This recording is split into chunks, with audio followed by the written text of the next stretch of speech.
Muy buenas tardes, amigos de Brújula Internacional. Un placer saludarles en nombre del embajador Julio César Pineda, quien se encuentra en el exterior cumpliendo algunos compromisos académicos. Y como cada tarde comenzamos la revisión de la actualidad internacional. Lo hacemos revisando cómo está el conflicto entre Rusia y Ucrania. Y es que el enviado chino para Ucrania, Li Hu, dijo que regresó a Pekín tras una gira por Europa y aseguró que hay muchas dificultades que impiden a Kiev y a Moscú iniciar conversaciones de paz. Muchas dificultades impiden a Rusia y Ucrania iniciar conversaciones de paz. Así lo explicó el viernes Li Hu, representante especial de China para asuntos euroasiáticos, a su regreso de una gira que incluyó visitas a Kiev y Moscú. No obstante, dijo que las partes enfrentadas no carecen de puntos de consenso y que no han cerrado completamente la puerta a las conversaciones de paz.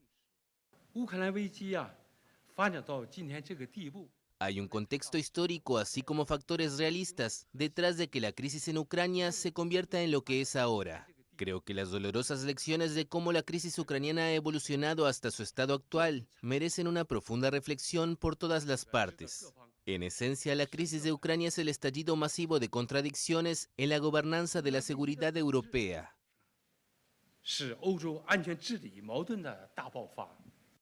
Li señaló el papel perjudicial que, en su opinión, está desempeñando la ayuda militar occidental a Ucrania. Creemos que si realmente queremos detener la guerra, salvar vidas y lograr la paz, debemos dejar de enviar armas al campo de batalla. De lo contrario, habrá un aumento interminable de la tensión y el riesgo de una escalada en espiral. Desde Finlandia, el jefe de la diplomacia estadounidense, Antony Blinken, defendió que el único camino para alcanzar una paz verdadera es continuar reforzando a Kiev.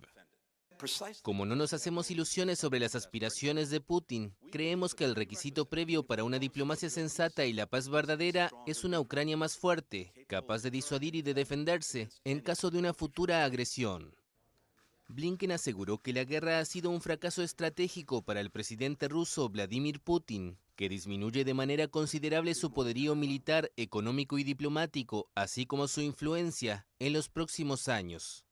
Y agregó que el conflicto volvió a Estados Unidos más atento para resolver cualquier amenaza de China.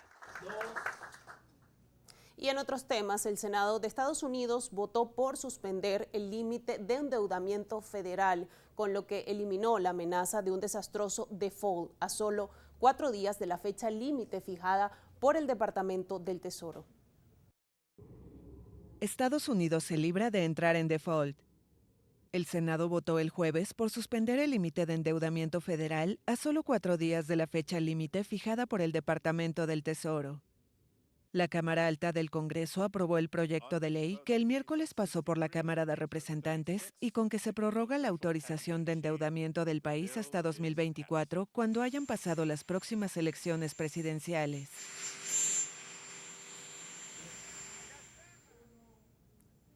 También en otros temas, información relacionada a Kosovo, y es que manifestantes serbios siguieron oponiéndose a los nuevos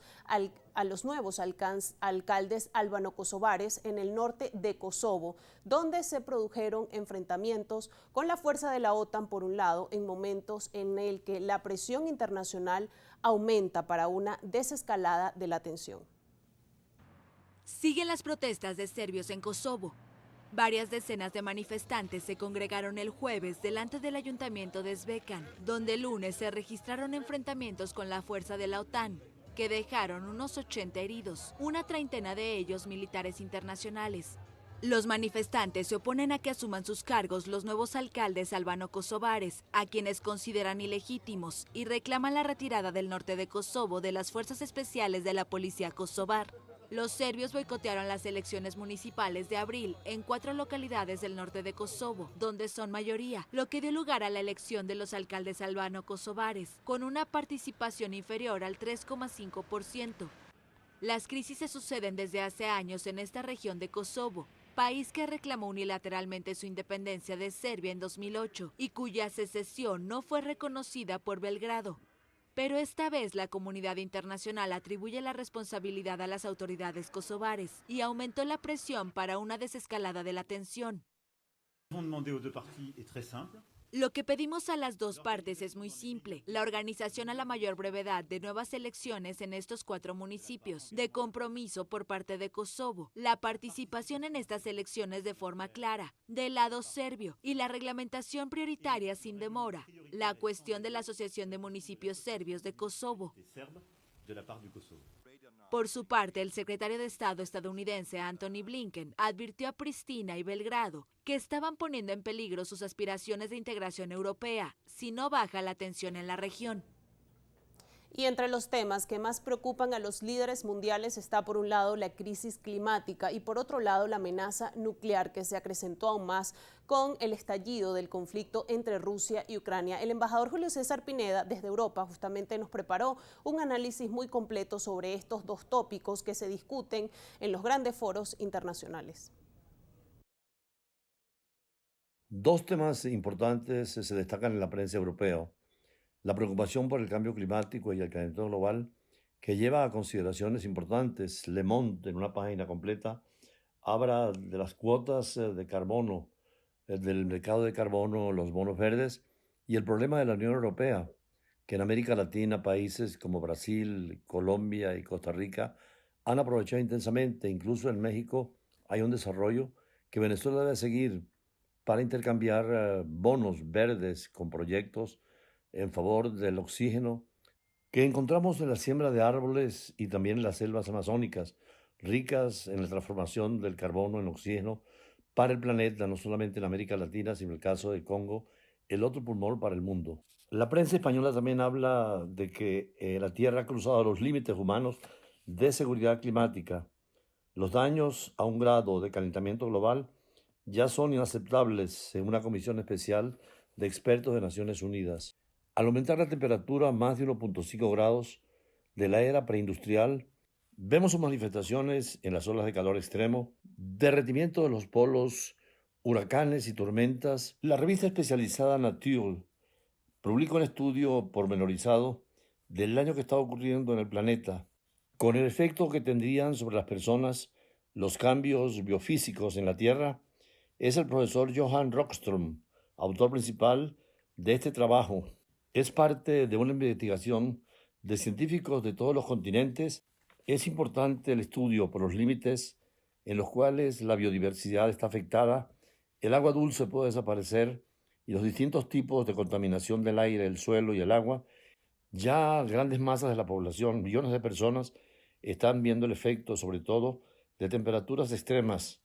Pero esto se va a agravar si seguimos calentando la Tierra a 1.5 grados más. El planeta se encuentra ya en 1.2 grados de calentamiento global de la era preindustrial. La Tierra no podría resistir más cambios climáticos, por eso la urgencia de medidas definitivas y que las Naciones Unidas actúen con los compromisos de los gobiernos y la sociedad civil. Igualmente, hemos visto en diferentes periódicos de Europa una referencia directa a la situación difícil de la crisis de esta guerra entre Rusia y Ucrania, donde podría llegarse finalmente al uso de armas nucleares.